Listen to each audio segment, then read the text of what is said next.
Carlos Linneo decía: «El jardín ha enardecido mi mente. En todos los retratos aparece igual.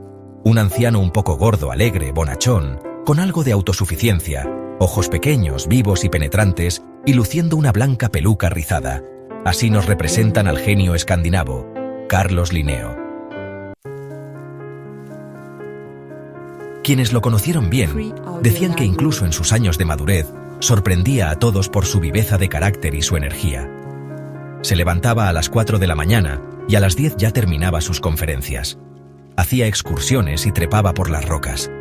De noche, aspirando su pipa, gustaba observar cómo bailaban sus estudiantes, y a veces él mismo danzaba una juguetona polka. Le agradaba estar en alegre compañía y siempre tenía alguna anécdota de reserva. Decían que era un tanto avaro, pero más bien era un calculador. El dinero le llegó tarde, con mucho trabajo, y por eso sabía valorarlo.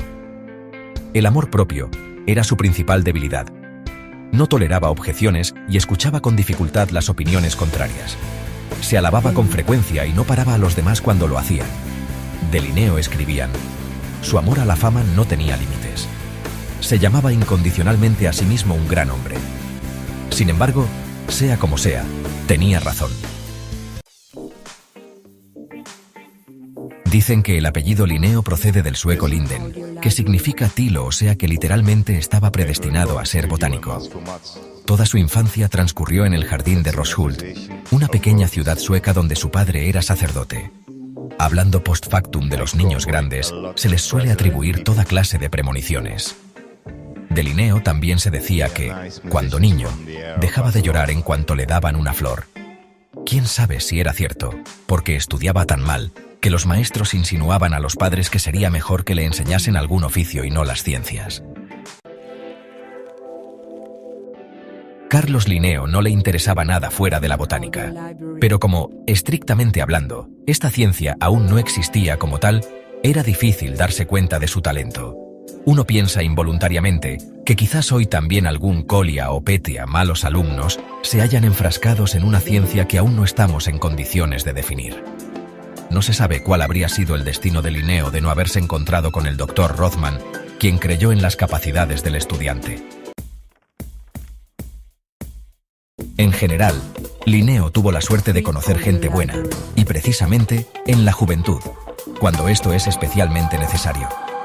En todas sus biografías y notas sobre sí mismo escritas de su puño y letra, aparecen numerosos apellidos de amigos, protectores y mecenas. El Dr. Rothman le enseña fisiología y medicina. El profesor Rudbeck, quien daba clases de botánica en la Universidad de Uppsala, lo acepta como estudiante asistente. La sociedad científica lo envía a un viaje por Laplandia. El famoso médico de Leiden, Boerhaave, llega a ser su protector, y el rico Clifford, enamorado de la botánica, lo colma de favores, edita sus trabajos y le paga su viaje a Inglaterra. Indudablemente, todo esto no significa que el camino del afortunado Linneo estuviera cubierto de rosas. No es en absoluto un mimado de la suerte.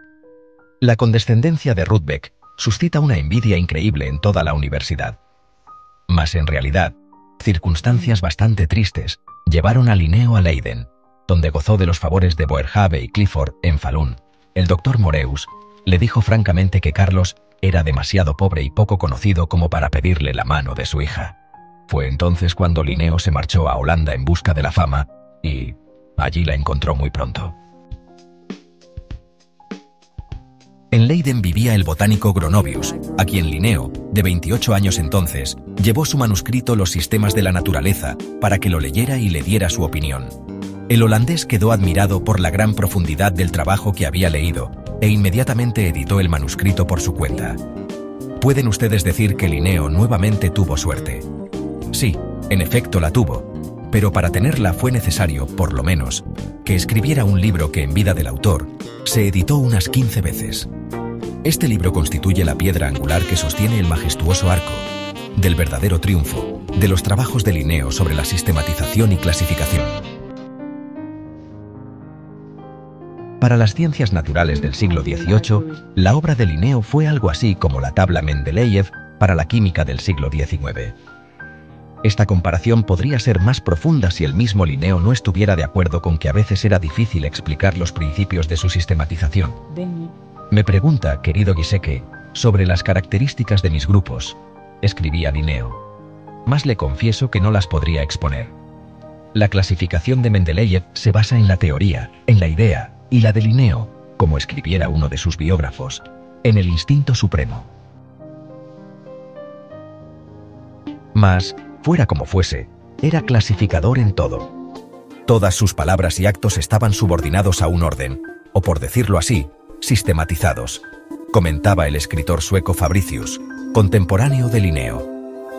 Era un gran botánico, pero además de sistematizar un enorme número de trabajos sobre la botánica, clasifica incluso a los autores de todos los libros dedicados a esta rama, así como las muestras geológicas, las conchas, los metales, animales, pájaros, reptiles, peces, insectos y gusanos.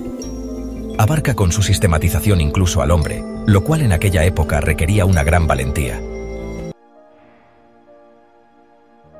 No en vano el filósofo francés Lamétrie, indignándose de que en el sistema de Linneo el hombre se encontraba al lado del caballo, exclamó: «El mismo es un caballo». A lo cual Voltaire, quien estaba sentado a su lado, le contestó: «Pero Ude debe reconocer que, si Linneo es un caballo, es el mejor de ellos». Lamétrie no soportaba a Linneo como tampoco lo aguantaban el famoso zoólogo Buffon y algunos otros científicos. A todos sus ataques el sueco bonachón solía no hacerles caso. «Nunca levanté las flechas que mis enemigos lanzaban contra mí», decía sonriendo. «En la historia de las ciencias naturales, no se puede ni defender los errores ni ocultar la verdad. Por eso invoco a los descendientes». A veces Linneo se permitía una pequeña y alegre venganza.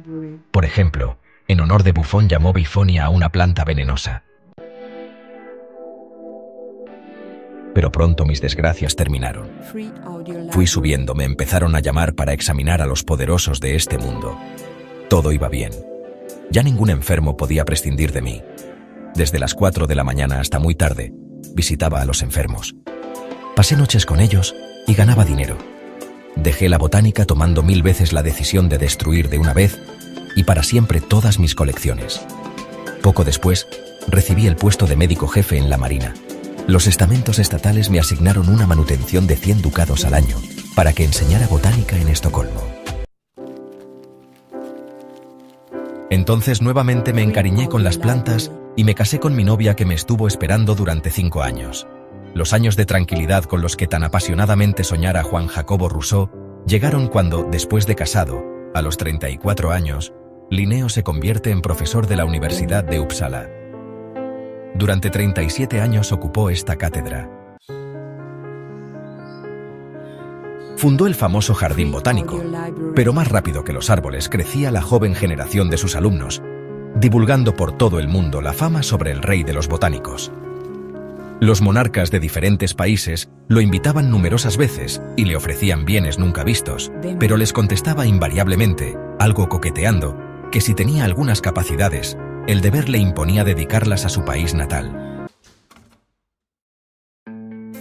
Carlos Linneo tuvo una vejez tranquila y feliz.